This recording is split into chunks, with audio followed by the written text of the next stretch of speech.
I found a cadre of teachers and a guidance counselor who are committed and understand their role in ensuring that students, first of all, attend school.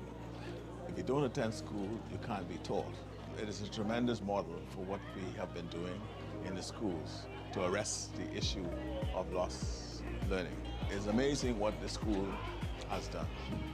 The absenteeism was like 50%, right, up to 365 students or more, and they're now down to 40.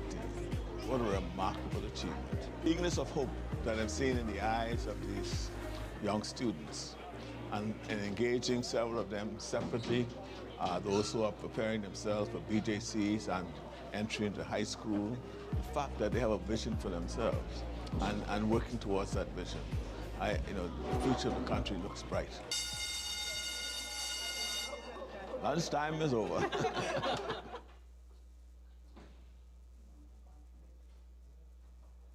Children are our most treasured blessings, and they need us now more than ever.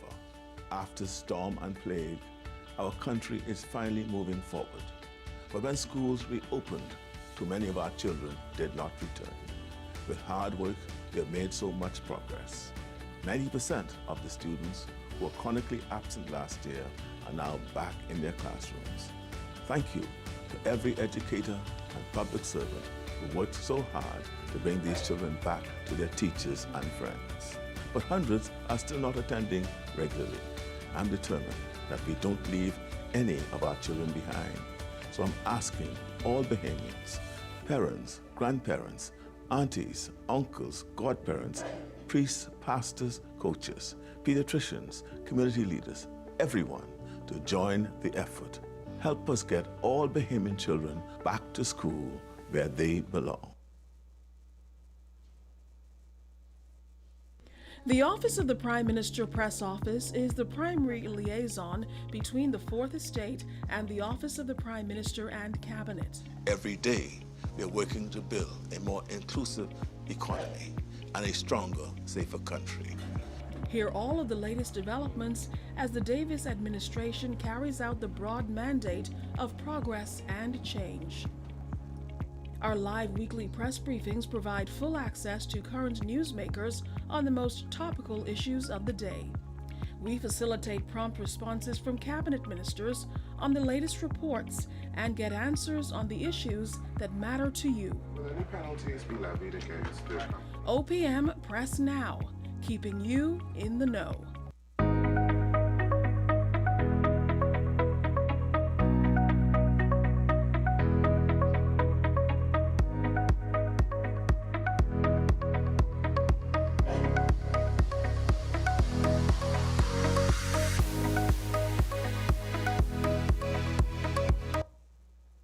Good morning, everyone. I'm Keish Latterly, and welcome to the Office of the Prime Minister. It's good to see all of you here with us, and those of you watching through the various media. We are pleased to see all of you here today as we discuss two very timely topics. Here to give details is Press Secretary Clint Watson. Thank you, Keisha. Good morning to all of you colleagues. Good morning, ministers. Those of you joining us live on television or on streaming platforms, indeed, it is a pleasure to have all of you with us. Another week as we update you on the progress of the Davis administration in conducting the affairs of the Bahamian people. As Keisha would have alluded to, today we're focusing on two critical areas, which are major priorities for Prime Minister Davis, and that is education and, of course, crime.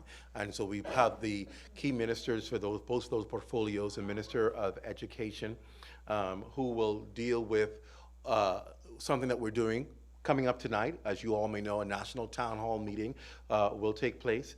And thank you for all of our media partners for carrying this town hall meeting, so we can update you on getting our kids, finding every child, and the program that's been going on to get our kids back in school, get them functioning, and how that has been going. So the minister will address that this morning and talk to you about that program and why this town hall meeting is so important, and give you critical updates that you may have regarding education.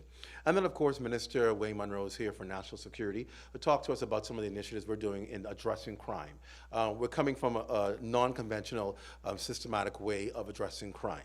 Before, consecutive governments have talked about giving the necessary crime-fighting tools such as resources, policemen, police vehicles, additional tools that they need, and this administration has done all of that. But there is a step further that this administration is taking it, and that is in going way beyond just how to prevent crime, way beyond how to detect crime and how to prevent it, and how do we resolve conflicts, how do we put in place the actual mechanisms to deal with the mental challenges that are causing people to be involved in crime.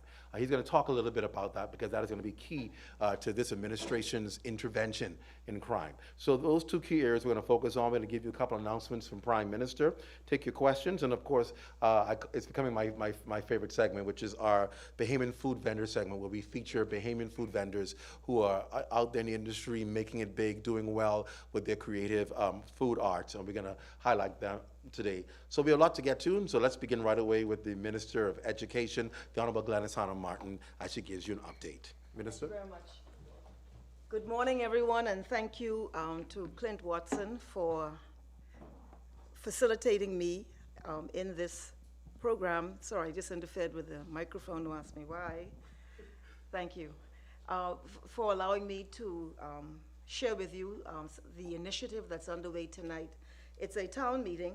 It's being carried virtually and live on ILTV ZNS and on the Office of the Prime Minister Facebook page and the Ministry of Education Facebook page. And the town meeting is titled Strengthening School Attendance for Learning Recovery. And as you all know, we came out of about 2 years of shutdowns, and our children were in virtual education by and large for that entire period. They went back into face-to-face learning a year ago last January. Now, we have been monitoring the effects of this shutdown, the isolation, and the solely virtual learning that our young people have been subject to. And we have seen the research globally, which says that by and large, many of our young people have been affected by either not attending school at all virtually or by the inability to cope effectively on the virtual platform. We also found that a lot of children, thousands, fell off the radar in terms of attendance virtually. And so when we got back to face-to-face instruction, we wanted to get an understanding as to the impact as it relates to the research. The World Bank did research recently, and they have concluded, based on their global research, that our region, the Caribbean and Latin America, has been more harshly affected by the pandemic on young people learning loss than anywhere else in the world except sub-Saharan Africa. And if you know about sub-Saharan Africa, it is the least developed place on the planet. And our region, we have been told by the researchers, it has been most greatly affected. So when we got back to face-to-face instruction, we undertook to do two things. One is to ensure that we get our young people back into school. We engaged attendance, we hired attendance monitors who hit the ground. They're working from urban renewal centers, and they are on the ground finding young people and children and getting them back into the classroom.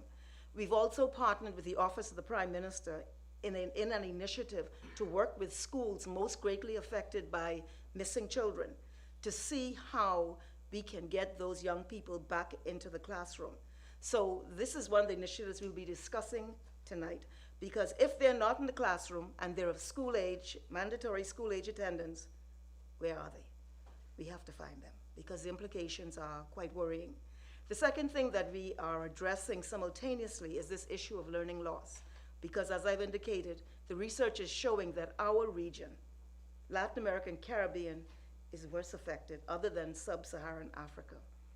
And so what we undertook was a universal testing of our young people in schools nationwide, 140 schools. Of the 40,000 plus children and young people, we have completed the first round of testing of 35,000 young people. The 5,000 that have not been tested incorporate some of those young people we've not been able yet to bring into the mix. And so we continue that work.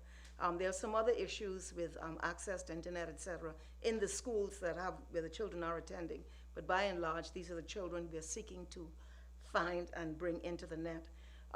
There's a second round of testing now underway, and simultaneously there is remediation or a bridging of the gap where learning gaps have been identified.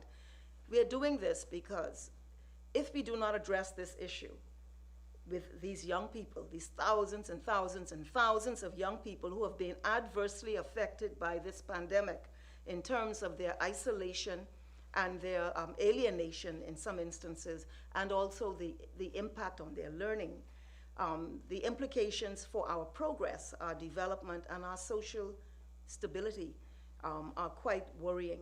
And so we have committed to this, but we also know our young people are incredibly brilliant and talented. And so we are extending every effort to ensure that we get these young people back in the classroom, that we work with them on bridging the gaps, and that we help to stabilize them so that this pandemic, which they had nothing to do with, and the impact on them, that they will be able to catch up, stabilize, correct whatever disruptions there have been in their lives, and progress to be all that they can be. All the countries globally are doing their own things in terms of this. But in the Bahamas, in the Commonwealth of the Bahamas, we have all hands on deck, including the Office of the Prime Minister himself, and the resources have been poured into this to ensure we get our children back in the classroom, and that we're able to assist them with dealing with any fallout that they have experienced as a result of the isolation and the lack of socialization or falling off the radar in learning itself, so that they can get back on track. So I'm inviting everyone in the nation to tune in tonight. I say that because education is not the sole jurisdiction of the parents, teachers, and the students. All of us have a stake, because as I've indicated, if we don't get this right, trust me when I say we will all pay a price. And so it's very important that we have all hands on deck, all stakeholders, including the wider community and corporate Bahamas, to join with us in helping these young people who have been, I use the word, victims of a pandemic and the impacts of it, to allow them to get back on track and to be all that they can be. So I invite you all to listen tonight.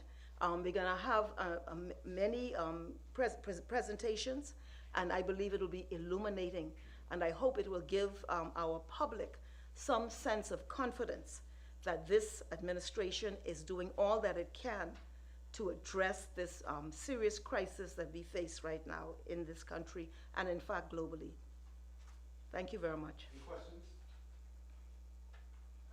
I know you said that you're doing a town hall, but I know a few months back you were doing town halls on the high school diploma program. Can you give us any insight on the results of that, what came out of that, and what we can see moving forward with the high school diploma?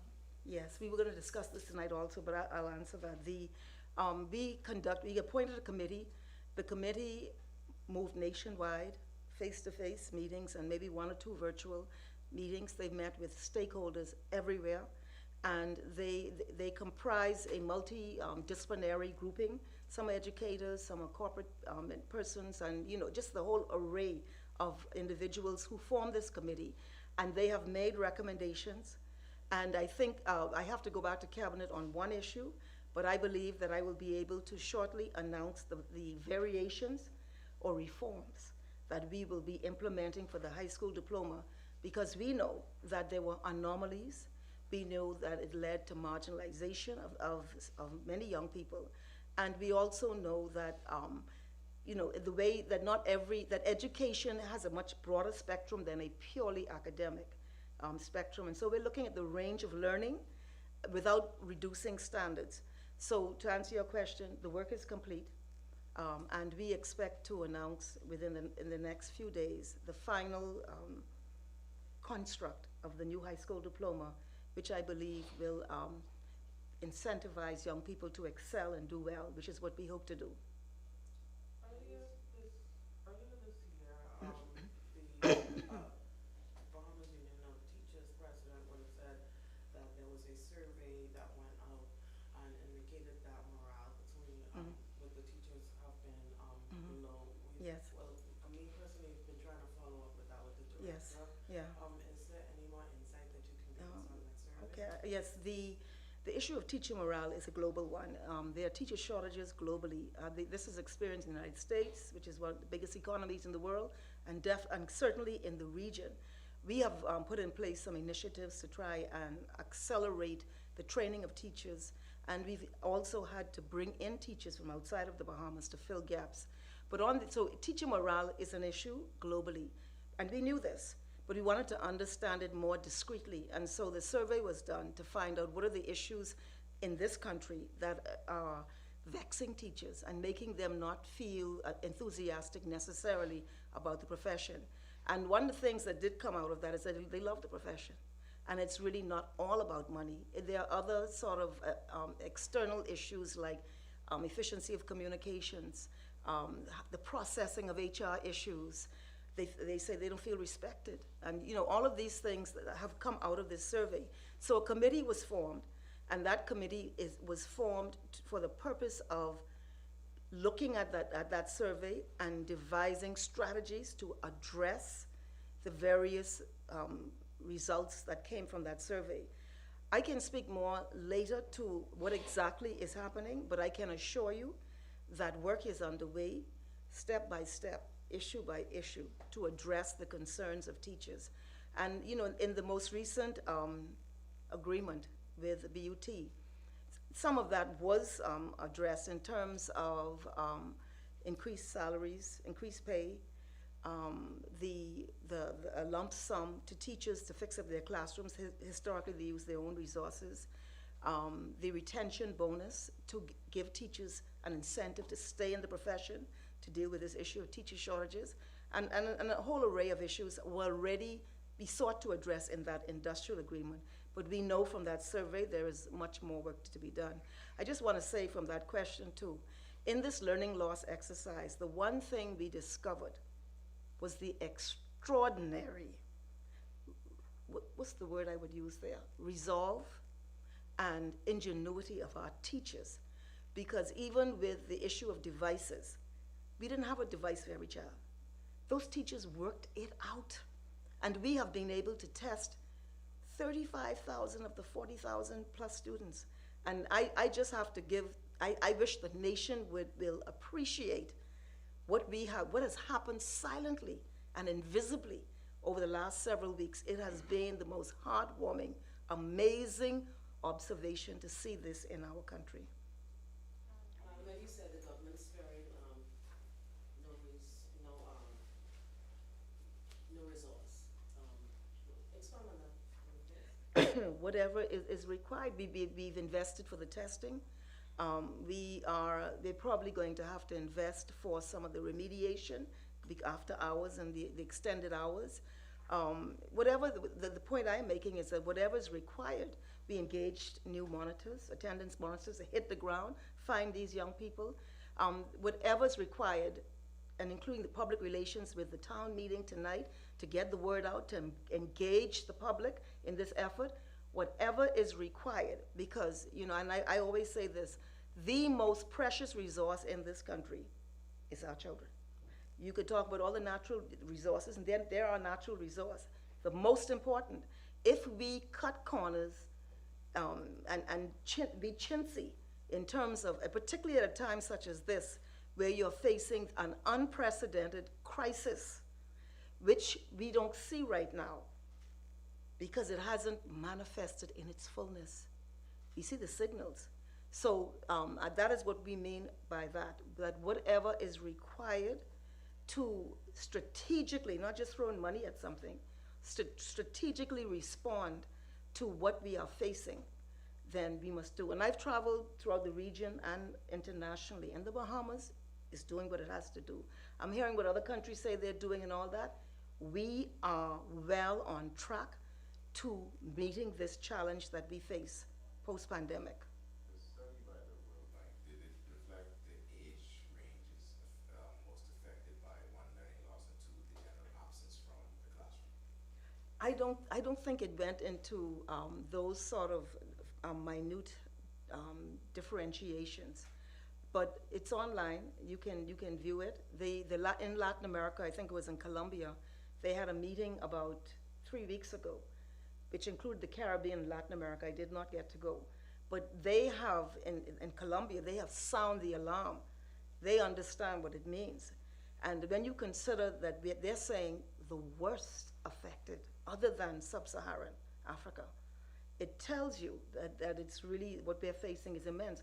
And the feedback that we're getting from our teachers, even in this testing, tells us that there has been severe impact. I mean, for example, a child that should have gone into grade 1, who didn't go to pre-primary, who should have gone to grade 1 in 2020, walks into a classroom for the first time in grade 3. Ain't never been to school ever. This is a huge gap, and the implications are tremendous. And so we have to demonstrate that we are responsible in understanding what is facing our people, our nation, and the future of our children. And I think that is what you will see tonight when we go into the details of what we are doing. But I want to reiterate, this is not an issue for me, the teachers, and the Ministry of Education solely. We all have a stake, and particularly parents. Parents have to jump in, and sometimes parents feel, if you look at mathematics now, I mean, I know for myself, I'll be lost in space with with these mathematics now, especially at my age.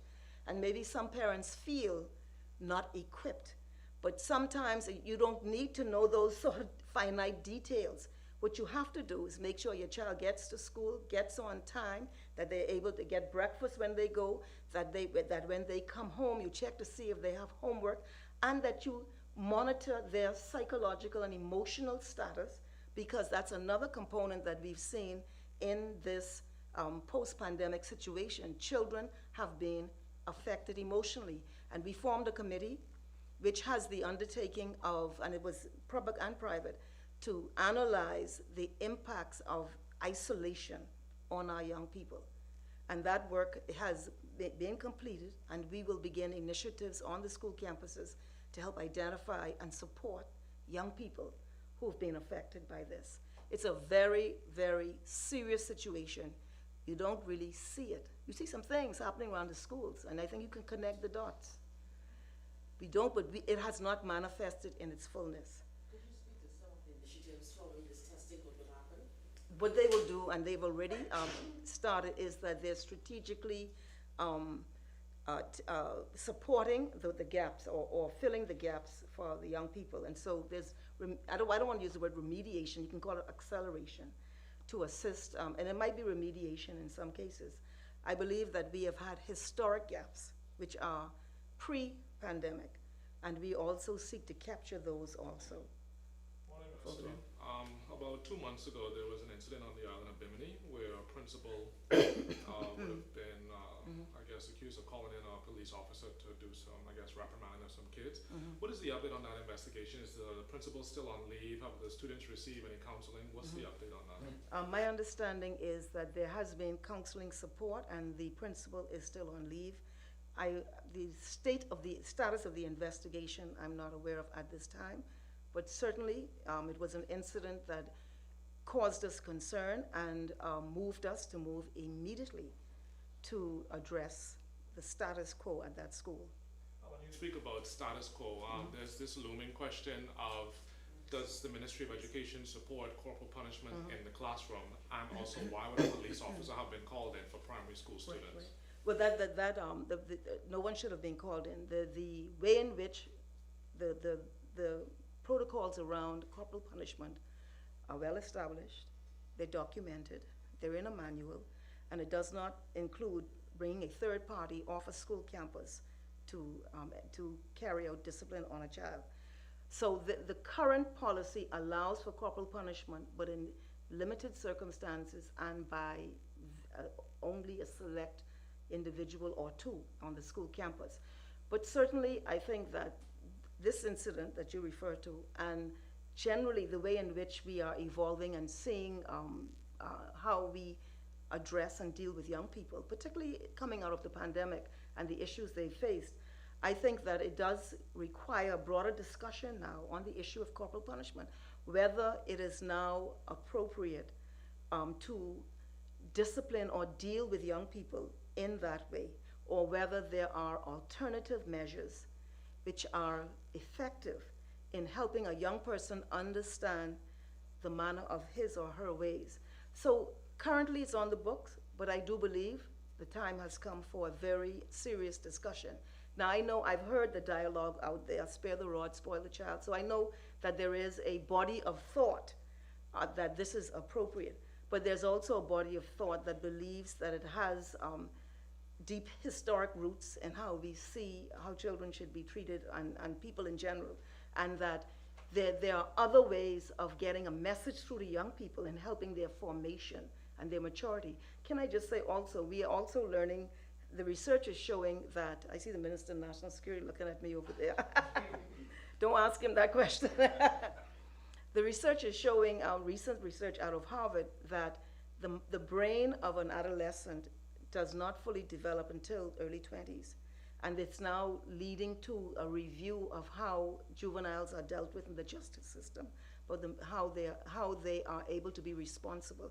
So I think we have to be really mature in our understanding, innovative in our approaches, and have a level of empathy, because a lot of our young children come from some very difficult situations. I mean, the other day we lost one through homicide in one of the schools. So we know we're not dealing with Hollywood or some pristine dolly house situation. We're in a human society, and I think we have to be very creative and effective in what we do.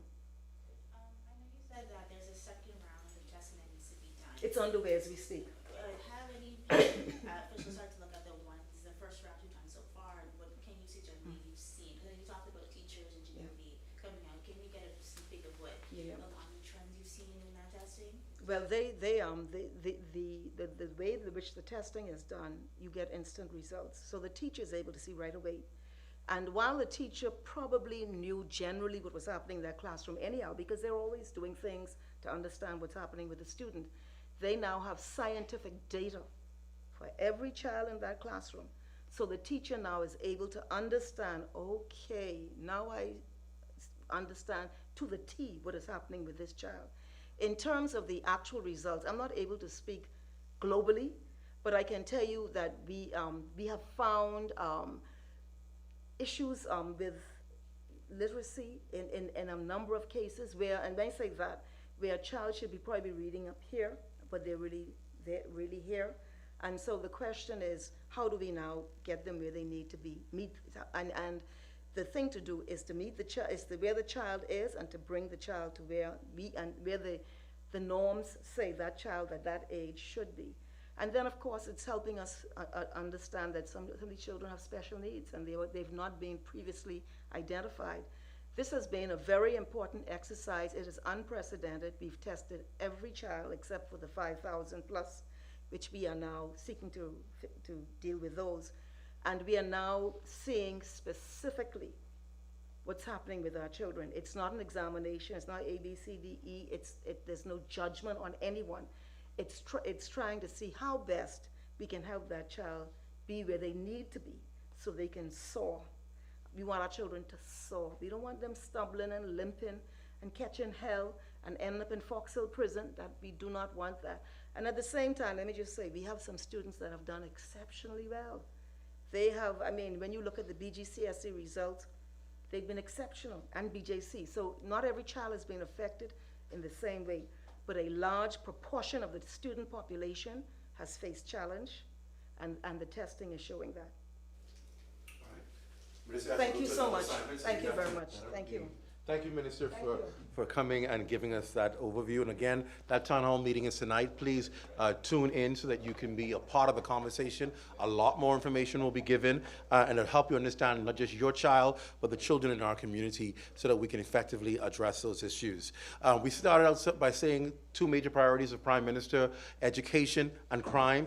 We've heard about education from Minister Anna Martin. We're now going to invite the Minister of National Security, the Honorable Wayne Munro, to come and talk to us about what's happening with national security and some of the trends that we're now looking toward as being able to address some of the vexing issues that we're seeing. Minister Munro.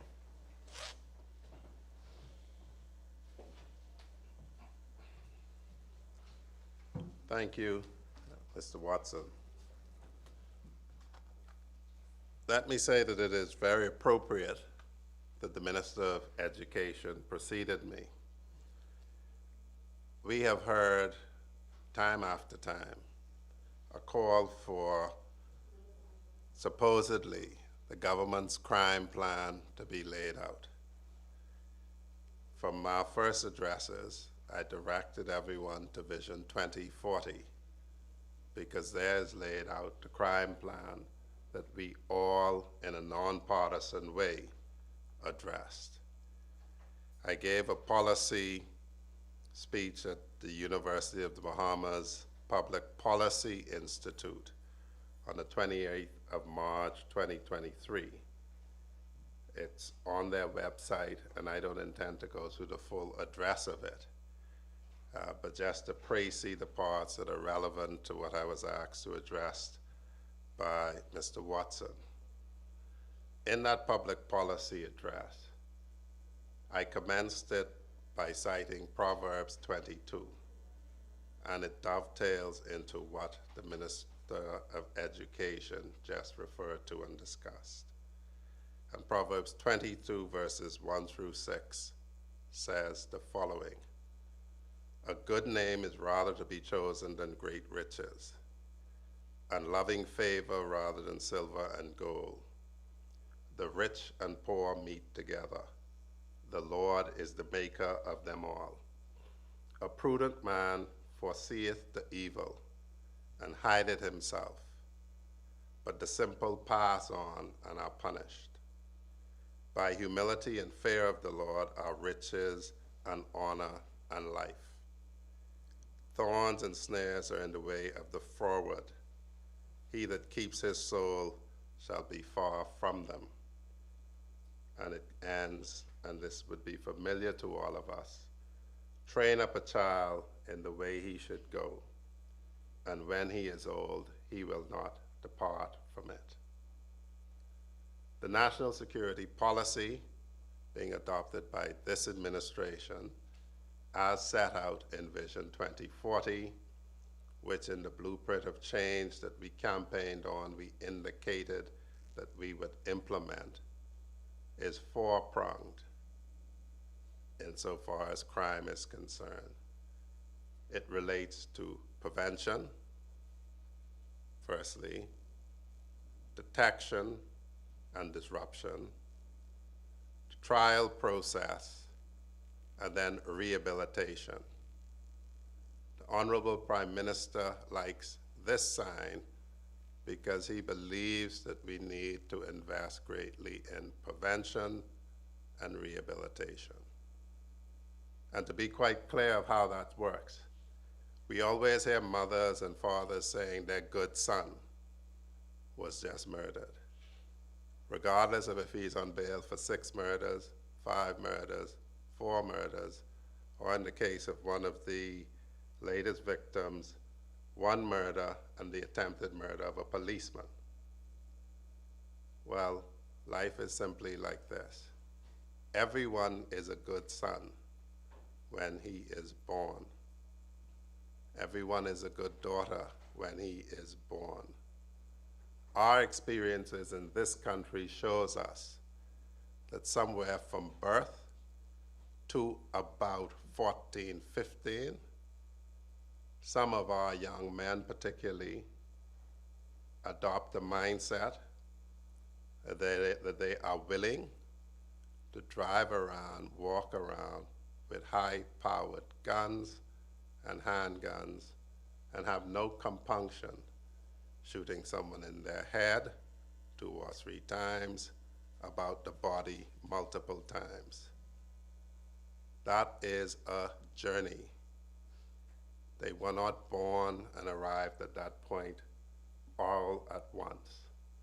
That is a journey that took them from being an innocent child to being a cold-blooded killer.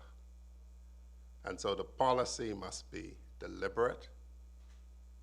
It cannot be knee-jerk.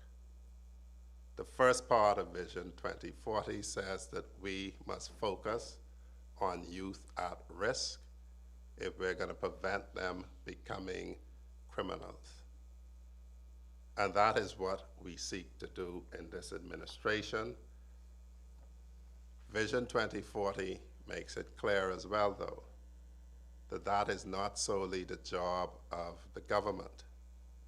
The government has its programs. So for instance, if you were to look in the policy speech presented, we have a number of them. We have Students Against Negative Decisions, which relates to positive peer interactions. We have Just Adolescent Mentorship Movement. And what we have done most recently, we have the Urban Renewal Ban, we have Rangers, we have police cadets. What we've had to do recently, following younger and younger people being charged with murder down to as low as 15 and 16, we've had to implement an intervention program in the primary school. And that is the HYPE program, helping young people excel. Because it is too late to intervene in junior and senior school if young men have adopted the mindset to kill by the time they are 15 and 16. And so the HYPE program, which is piloted now in 2 schools, primary schools in Grand Bahama and 4 on New Providence, everything we do is multi-agency. There's a discipline component that is run by the Defense Force, the Police Force, and the Correctional Services. We have an Aspire curriculum delivered by the National Anti-Drug Agency from the Ministry of Health. We use the social workers in the schools to assess the children, and we are partnering with groups to provide parenting classes, because it's pointless working on the children if you return them to dysfunctional circumstances. This must be collective, because a child, as you heard the Minister of Education say, in all aspects, villages raise children, and you cannot ignore it. In my constituency, we had a 4.0 student murdered at the point that he had a nice job in an accounting firm in the US, would have taken his mother and brother over there and given them a life they didn't experience before. A mother doing everything that she was supposed to do to raise her son correctly. He met his death at the hand of a young man who was not raised correctly. Every child must be all of our business. It is as simple as that. So the government has intervention programs. We've reinstated the ones that the previous administration stopped. We've introduced new ones, and we're trying to approach it with a vengeance. The government is not the only person, not the only entity who is responsible for intervening with young people. We can't be everywhere. We're not a communist state. So this morning, before coming here, I met with GRIP, which is the Gang Reduction Intervention Program, which is chaired by Pastor Henry Higgins. Superintendent Theodore Campbell from the Royal Bahamas Police Force is a part, Pastor Randy Hanner is a part, and Keith Burrows is a part. And they seek again to intervene with young men. I can also tell you that the consultant to the ministry, Carlos Reed, and Lieutenant Commander Delvern Duncombe have been around the churches, and churches are running intervention programs. So if we have agreed that the way to stop crime is to stop young people becoming criminal, then it is inherent on all of us to do what we need to do. The government is doing its part, the church happily is doing its part, and we just have to approach the matter with as much intensity as the criminals are. I'll give you a very interesting story that I discovered when I was in practice, and I used to talk to these young men to tell you how their mind works. A young man once told me that his gang liked him so much, loved him so much, that they were going to pay for his funeral. Now you stop and think about that, and they do it. That they recruit young men on the basis that when you get killed, we're going to pay for your funeral. Your parents don't have to do it. That would tell you that young people are seeking inclusion. Young people are seeking a sense of people caring for them and a sense of community. We must create the circumstances that bring them to us and not to them. So the first prong is prevention. That is all of our business. The next step is detection and disruption. You may think that that is only the job of the Royal Bahamas Police Force, but that is not accurate either. The Royal Bahamas Police Force does an incredibly good job at detecting and arresting. At the Symposium in Trinidad, and this is why it's good to see what happens elsewhere, we discovered the clear-up rate for crime in the Bahamas is 80%. The clear-up rate for murder in Trinidad and Tobago is 20%. That's the difference. Our police solve 80% of murders. The Trinidadian police solve 20% of murders. But that is still a failure. By the time somebody has been murdered, the village has failed to raise a person who does not think it is right to kill someone, who doesn't think it is right to rob someone, and very troubling today as I get the briefings, who doesn't think it is right to commit a sexual offense against a woman or a defenseless child.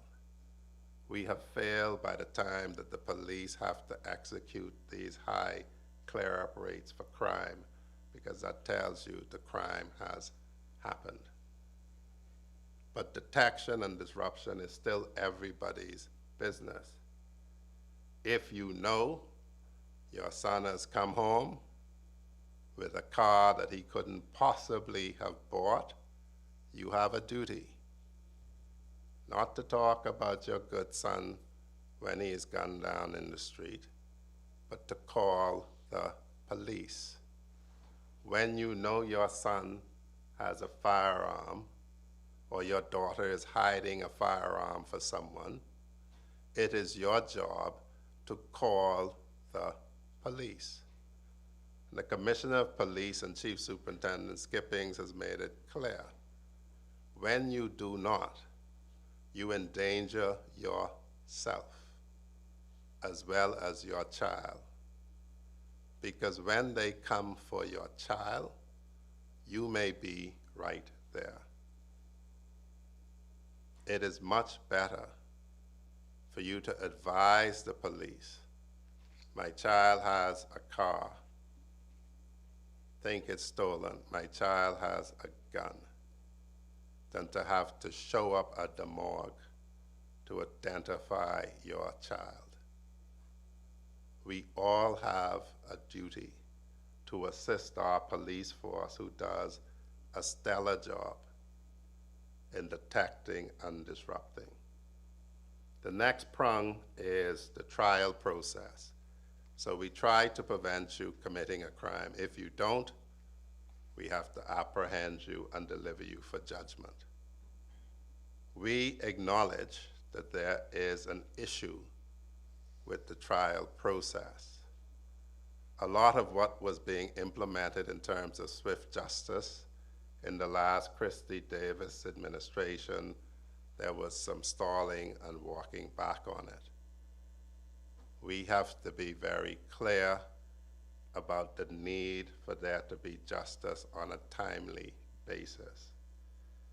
As the Chief Justice has indicated, he and I have talked and we have agreed that there should be a task force to identify and address this issue. In his most recent remarks, you would have heard some of the suggestions he is putting. In the symposium in Trinidad, the CCJ, the Caribbean Court of Justice, indicated that they are having a seminar in October where regionally we can look at best practices to speed up the justice system. And for your edification, I would say this. When we were in Trinidad, Barbados, Prime Minister Mia Mottley, who a lot of people think is very good, indicates that they're looking at getting rid of preliminary inquiries because it delays the matter in the magistrate's court. Prime Minister Davis was able to tell them, we got rid of preliminary inquiries more than a decade ago, but it creates another issue. So this regional intercourse helps us in identifying what will work. We have some ideas as to what will work. We have some commitments already. We have commitments to speed up matters involving firearms. There is this cry for a gun court. People don't really understand what a gun court in the Jamaican context means. A magistrate can hear any matter assigned to him or her. The key is, in our view, for you to go from arraignment to trial in under 6 weeks to completion. And that is best accomplished when you have 2 courts hearing matters. And it will require work, but we have a commitment for it. The matters in the Supreme Court are more serious. It is troubling that somebody could be on bail for 6 murders. Not because they could be on bail, you know, but because they could have 6 cases and not a one of them come for trial yet. We have to address that, and the Chief Justice has the will, and we will be cooperative in addressing that. There will be no knee-jerk responses. There is no magic pill. There is no magic wand to wave over the problem. We must be systematic in addressing it if we're going to get results. After detection, arrest, and disruption, and trial, the person now is convicted. That is not the end of it, as you would have heard. That person will go into the correctional institution, and 98% of more of them will come back out. That is the fact. And persons will be sentenced to the correctional institution for things less than murder, and they will come back out. I've gone on record as saying in my time in practice, I have seen young men go to prison for little things. And we had a joke when I came back from England. The bus that used to take you to prison was a yellow school bus, and we used to call it the free ride at 5, for those who know what that is about connoting. And we always sat and said, there's another crew of students being transported up to the prison. And indeed, if you look at everyone who is now leading a major gang, as a young man, they went to prison for something very simple and were recruited. And the OC of the anti-gang unit, in a video that went viral, explained how it happened. I go to prison.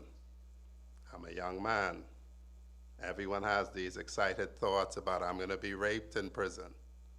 which is a silly thing to want to happen, because when that person comes back out, might he decide that he wants to rape some people. But a young man goes up with thoughts of, I'm gonna be raped. The prison conditions are bad. So a drug lord, a gang leader, gets him and says, I'm gonna make sure nobody fools with you. I'm gonna make sure you get water. Gonna make sure you get some money on your commissary. Gonna make sure when I smuggle some dope into prison, because that happens, as you have seen, I'm gonna give you some. That young man is coming out in 6 months, 9 months, 12 months, and when he comes out, he wasn't riding any gang when he went in.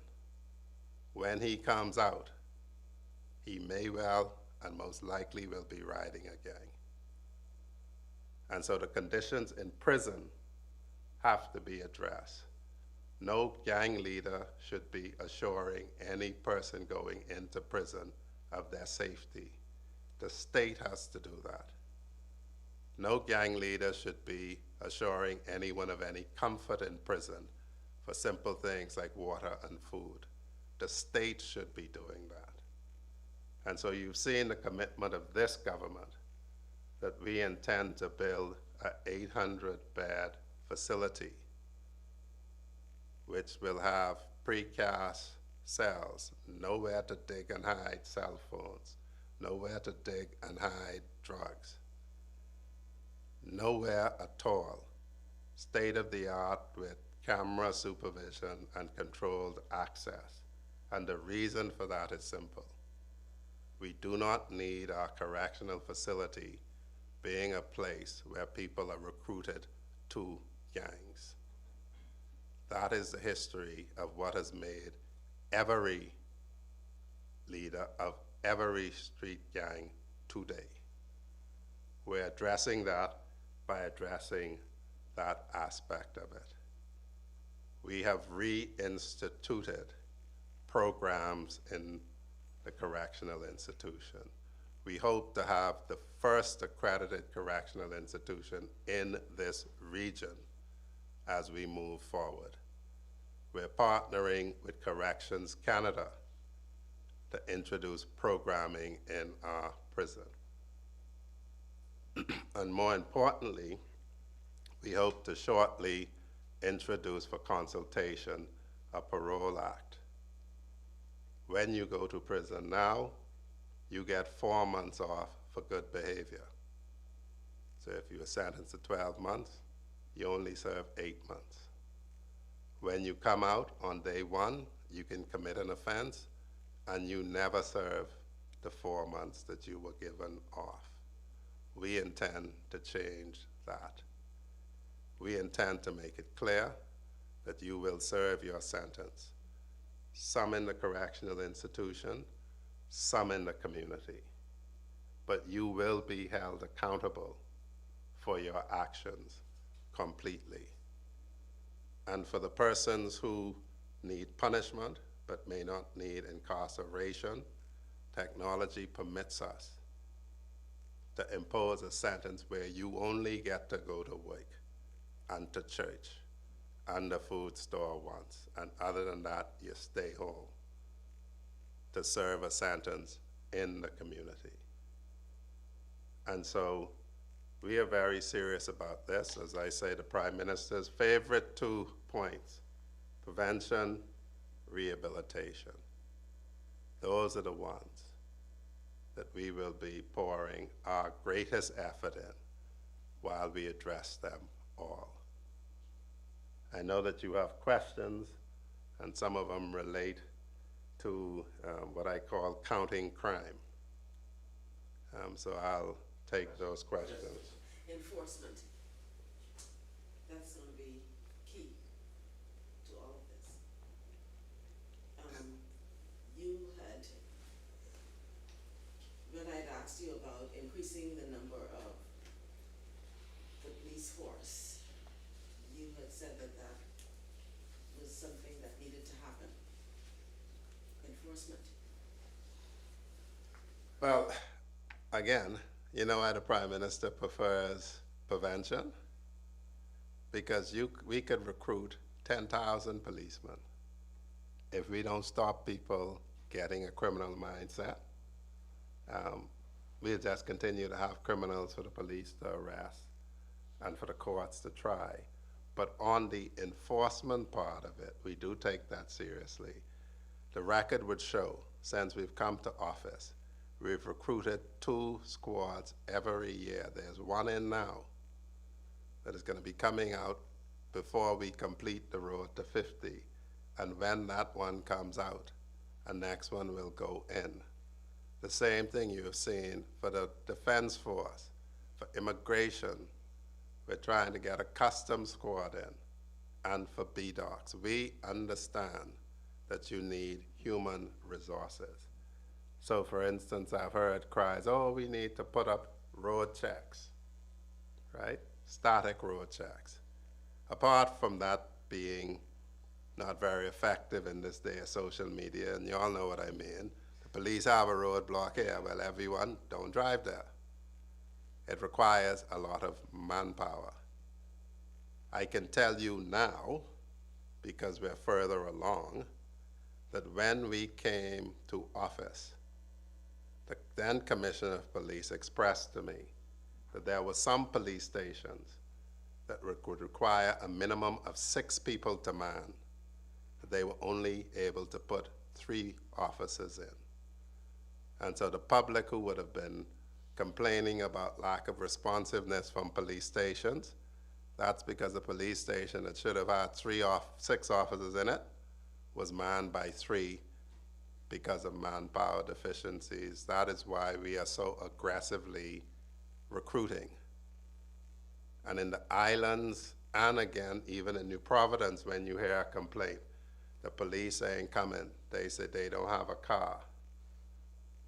We met a very serious problem with vehicles in the police garage, a whole slew of them, that really needed to be written off because the other folks didn't understand that if you buy a patrol vehicle that drives 24 hours a day, which means one policeman get out and the next policeman jump in, and the car runs basically 24 hours a day, is not going to be able to have a lifespan of 8 years, 10 years. And so we have vehicles on our listing from 2012 that the police garage were talking about repairing. That is why you see this Prime Minister immediately step in, and we now have, and the Commissioner spoke to it, we're going to be taking delivery of up to 100 light patrol trucks. And why trucks? Because you got to think about this thing sensibly. Just because the Americans buy cars don't mean that we could buy cars. If your road ain't in the best condition, if your road floods, you need a vehicle that can pass it. If in a hurricane you might need, after the fact, to be carrying things, you can't carry them in a patrol car, you can carry them in a patrol truck. This is the sort of application that we're putting to the problem. And now that we've received some of the Jeeps, we're receiving the vehicles, you are beginning to see the effects of saturation patrol. Superwash was on Carmichael Road was robbed. Police right there. Even recently with the 2 brothers who hail the father is from Camp Road, the Olivers, who were murdered, police car in striking distance, able to seek to chase one of the vehicles, happened on the scene sufficiently quickly that they recovered a piece of evidence that they wouldn't have recovered if the people didn't have the urgency of having to run away because the police were coming. And so now that we're getting the resources, you're beginning to see results like that. When the 35 are put in circulation, I think the Commissioner is saying by the end of this month, then the 45 thereafter, you're going to see more results as far as that is concerned. But I go back to where I started. We prefer for us to look at prevention. because that is the value end of it. It stops the expense of the crime. It stops the expense of dealing with a criminal. I can tell you it costs a lot to feed and house people, right, in prison. So if we can stop people becoming criminals, then we can redirect those funds somewhere else. And at the end of the policy speech, I asked these questions, right? Since we're the village who is supposed to be raising these young people, be it for education or otherwise, I wonder how many of us will check any of these boxes. And these are the questions. When I see a child misbehaving, do I inform the parent? Can we check that box? When I see a child misbehaving, I approach the child and correct the child. Can any of us check that box? When I suspect a child is a victim of abuse, I report the matter to the authorities. Can we check that box? Am I actively involved in mentoring a child? Can we check that box? Am I actively involved in providing advice and assistance to a child who's struggling, to a parent, sorry, who's struggling to parent a child? Can we check that box? Am I a member of a group or organization who engages in civic work to support and enable children or their parents? Can we check that box? Or am I actively supporting an organization because I just don't have the personality to do it myself? Am I actively supporting an organization or a person who's doing any of the above? How many of those boxes can we check? Because in Vision 2040, we agreed that as a country, we need to be checking these boxes to address this problem. So I'd encourage everyone, if you can't check any of those boxes, please find one, just one, that you could check.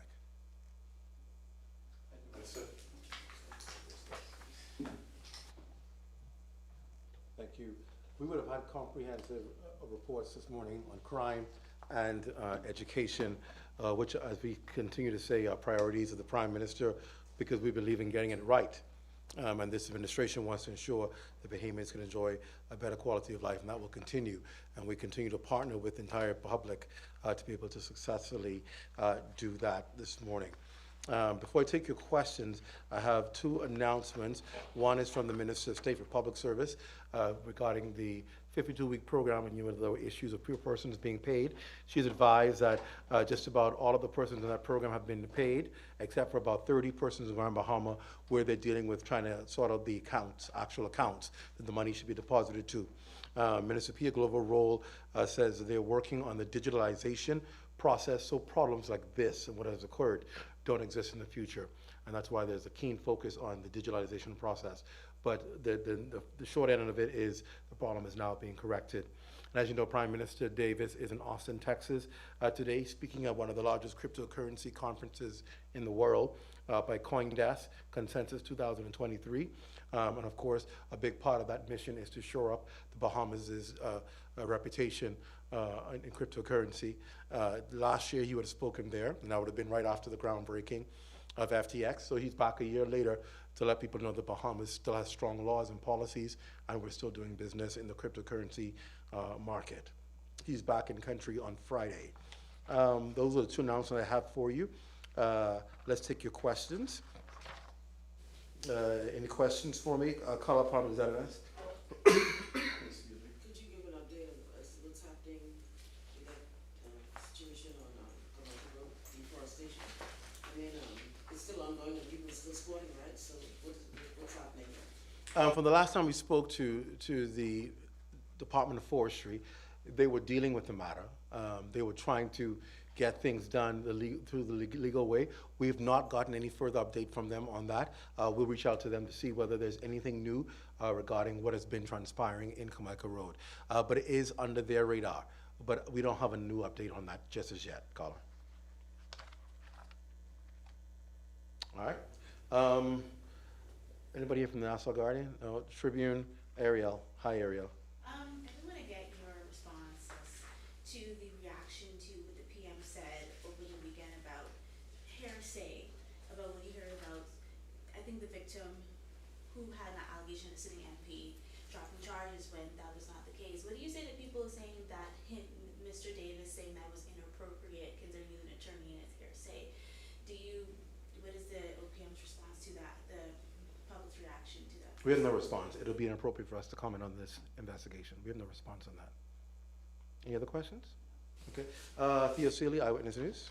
Morning, Clint. Morning. Eyewitness News has been following a story in Green Turkey, Abaco, Gillum Bay, where it appears as though a developer has been plowing land, setting up electricity poles. Back in September last year, there would have been dredging that government wasn't aware of until residents brought it to their attention. The dredging barge was fine, but development still seems to be going on. Last conversation we had with the Minister for Local Government, he indicated that a Crown land lease would have had to have come from government to allow this development.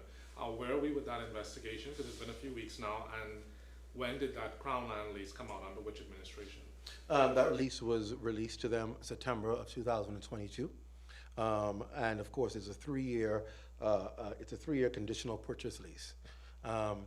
The developer has not yet decided what they're going to do with it. They have that period to determine what kind of investment or project or work they're going to put there. Right now, what they are doing is just putting in utility poles, as you would have mentioned, for electricity supply. They've been doing that now with the supervision of BPL. The dredging would have gone 40 feet for the poles. DEP has been involved with this process as well as local government. They have since both now been involved with this project to supervise it and to make sure that there is nothing unsound happening there. But as far as the development, the developer, who is a Bahamian, has not said yet what exactly project he's going to do. He has 3 years to make that decision. I'll get the name for you. We don't have the name. I do know that it is a Bahamian. I'll get the name for you right after press conference. I can pull that for you. We've been made to understand by reliable sources on the ground connected to government that it's supposed to be a cottage or some type of resort built on this land. Any concern that the plot of land that he has been given, basically the sand accrued there over a period of some 40 years. It's not really, the residents are saying that it's not environmentally sound to put something like that there. Are we sure that DEP are dotting their I's and crossing their T's to ensure that something is not going to go wrong there? As I've said before, they've not specified to the government yet what they're doing. So we can't speak to the speculation unless a formal request has been made. There has been none at this point. And that's why I said they have a period to be able to come forward and say what they're going to do. And of course, they go through the proper channels as any investor, where DEP has to research the problem, environmental assessment has to be done to make sure that it is sound. But they're now aware of what's happening there, and they're supervising to make sure that there is no damage. Back on February 10th, 2 immigration officers would have what appears to be visibly abused some Haitian barbers.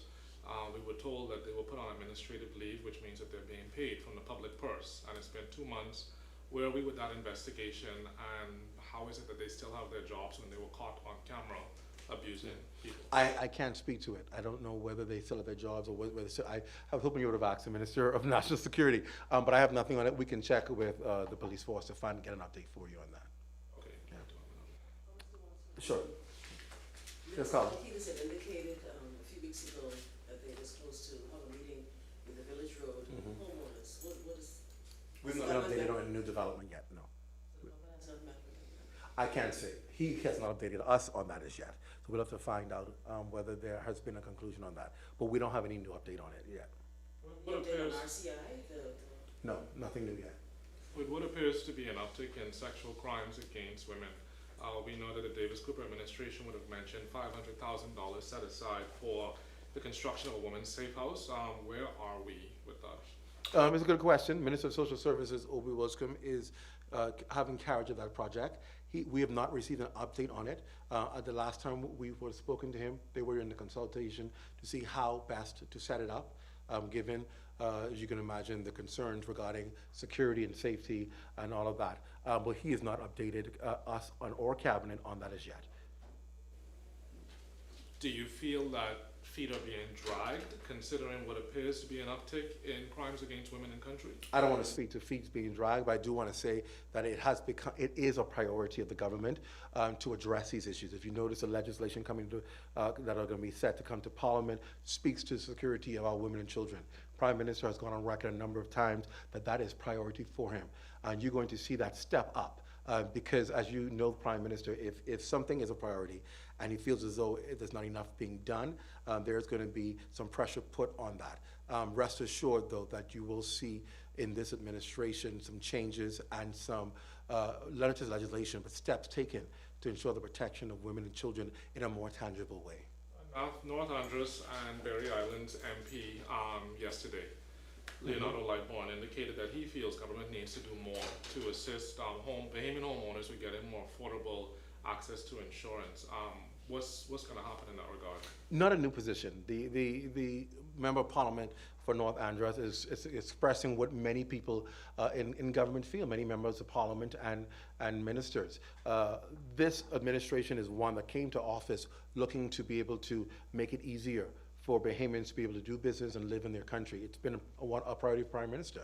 One of his priorities is being able to reduce the cost of living and allow people to have some freedoms that they ought to have in the country.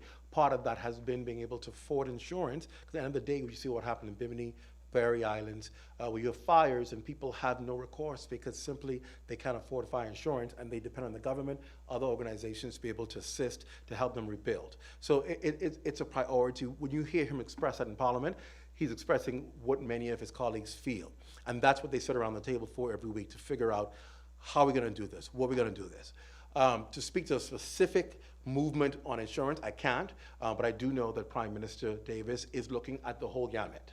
The cost of living for purchasing grocery, cost of living for affording insurance, affording health care. You see that's why they revamped in Parliament the National Health Insurance Act, so that catastrophic care is now a part of that, because people simply could not purchase insurance for health care at that level. So National Health Insurance helps a buffer. So he's making bit by bit inroads in insurance through programs that we can do, and you'll see more of that happening. So it's definitely on when you hear him expressing, it's on the mindset of so many people in government, and so wait to see exactly what kind of intervention is made. While I understand that the Office of the Prime Minister cannot comment on an active investigation, I also understand that the communications arm of OPM is tasked with public image and optics for the Office of the Prime Minister. What do you say to public criticism that the handling of the matter could have been better, that there could have probably been a more vocal position, considering that a sitting member of Parliament has been accused 4 weeks ago of something that he hasn't been brought in for questioning on? We have one more day left in the week. He still has not been brought in for questioning, but we've seen instances where a 20-year-old on Bimini accused a young man of rape. He was arrested by that night. A cruise ship passenger accused someone of rape.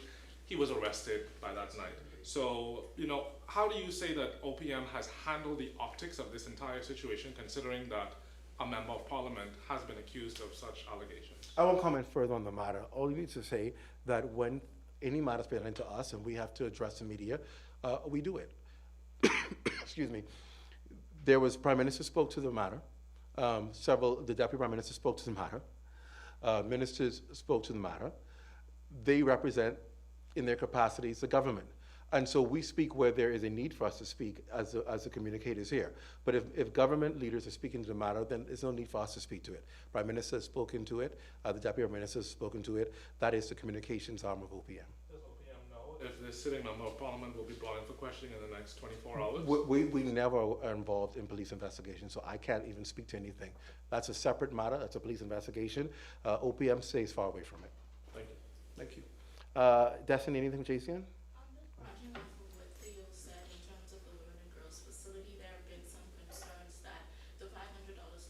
$500,000 is not enough. There have been some concerns about that. Is the government considering to increase that, or is there any response towards how big will it be, considering the increase in crimes against women? No, I can't speak to it because I'm not involved in that project, and the Minister of Social Services will have to give an update on it. But what I can say is money allocated doesn't mean that's the cost of it. Money allocated is what can be budgeted at this time.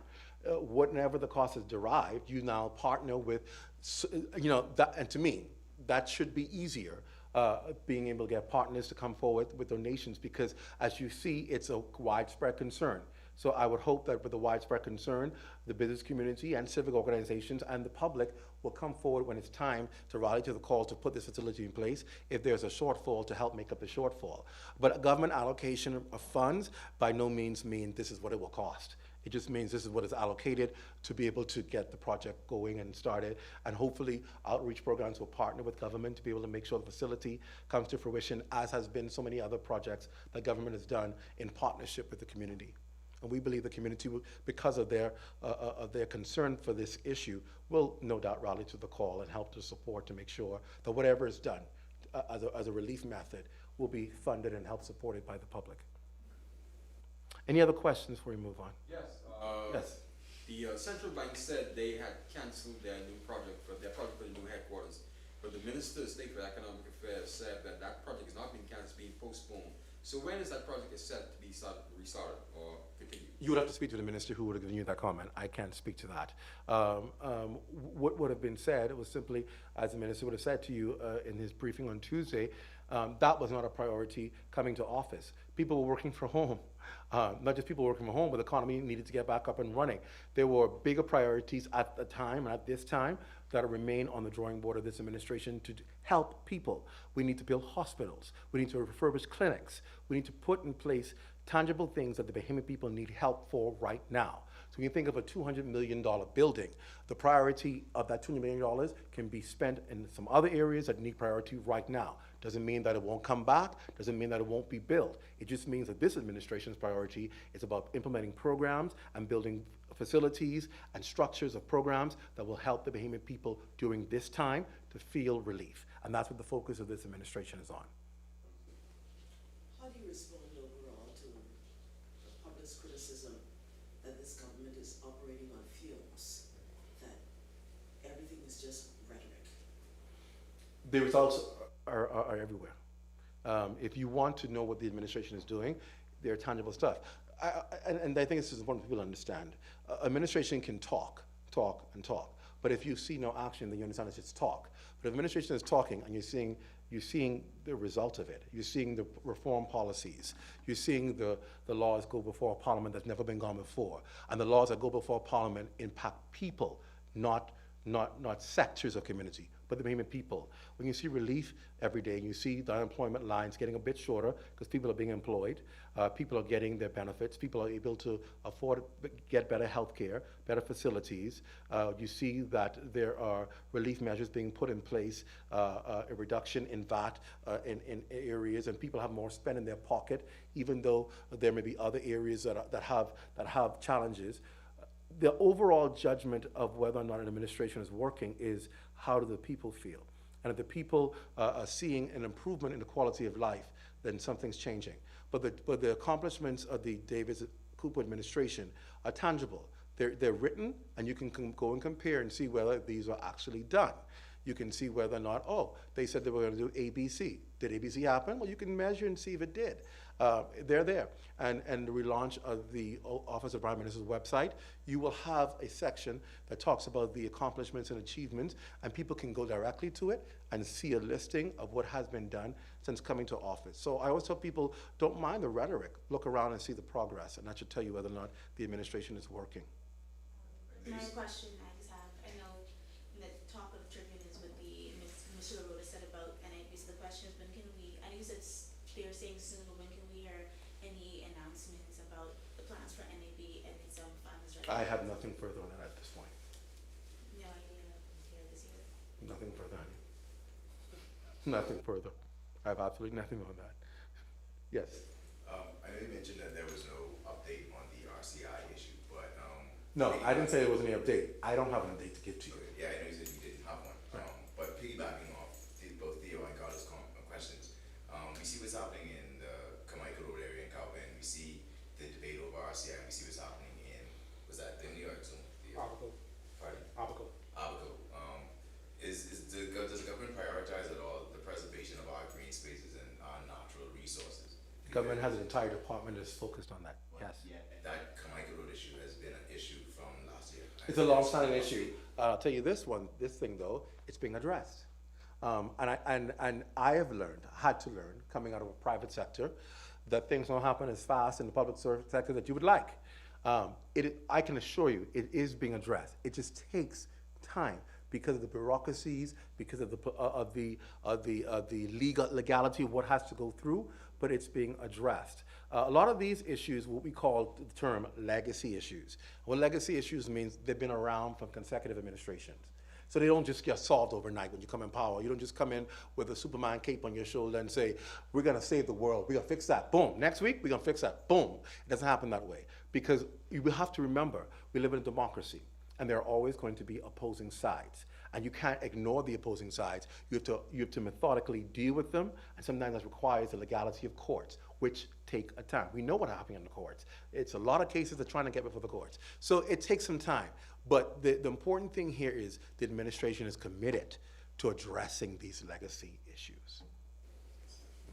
All right, thank you for your questions and answers today. And our final segment is, of course, our featured food business for the day. And of course, it's featuring a vendor called Two Sisters Bakery. And we have them here, Lisa McFall and Tamika McFall. I'm gonna call the representative. This is Lisa or Tamika? Lisa's gonna come and tell us about their business and what they have for us today. Come on up, sister, you be with your sister. Thank you so much. A pleasant good morning to the media and to those who are on the live. We are so honored and filled with such humbleness this morning as we represent Two Sisters Bakery here at the office of the Prime Minister. We would like to extend a special thank you to the press secretary and his team for highlighting our business today. So Two Sisters Bakery was started by, well, two sisters. Myself, a University of the Bahamas nursing student, author of the book Confessions of a Fornicating Church Girl, podcaster, gospel recording artist, and mother of two. And my younger sister, Tamika McFall, an environmental scientist who holds a master's degree in climate governance and disaster management, and a mother of one. My sister and I grew up witnessing our mother, who joins us today at the back, as well as our grandmother and grand aunts baking and cooking their favorite treats, and we decided that we wanted to do the same thing. Our love for all things sweet and tasty started in the kitchens of some of our closest relatives, and the rest is history. Although she is no longer here with us, the memory of our grandmother, Miss Doris McFall, kneading bread dough will forever remain etched in our hearts and our memories. Although we began baking during our primary school years, my sister and I started Two Sisters Bakery in 2016 as a way to earn extra money while pursuing our college education. Today, 7 years later, we are elated to have the opportunity to be in the kitchen where we not only combine our baking skills, our creative insight, and our ideas, but we also use this time to talk and discuss important topics and bond as sisters. Since starting our business, we have been given the opportunity to bake treats for many local and international companies, churches, and religious organizations. And from time to time, we donate our sweet treats to various children's homes and homes for the elderly. Today, that beautiful table over there, we brought along with us a few of our customer favorites. We have our delicious pumpkin roll with cream cheese filling, our moist and chocolatey Bailey's chocolate cupcakes, our scrumptious red velvet cupcakes, our moist vanilla cupcakes, and last but certainly not least, our warm, delicious guava cinnamon rolls, which are the perfect morning or evening treat. All of our treats are made with love and great effort. Lastly, you can follow us on Instagram at Two Sisters Bakery 242 or on Facebook, Two Sisters Bakery. Without further ado, we hope that you enjoy today's selection of treats, and thank you so much once again for this amazing opportunity. Thank you, ladies. Congratulations to you. Thank you. And your successful businesses. I am eyeing those guava and cinnamon rolls. I can't keep all day. I'll keep my eyes on them. That's our press briefing for today. If you have any questions, you know to reach us at the Prime Minister's press office. We're here to take all of your questions and concerns. Thank you. Have a good afternoon, everyone.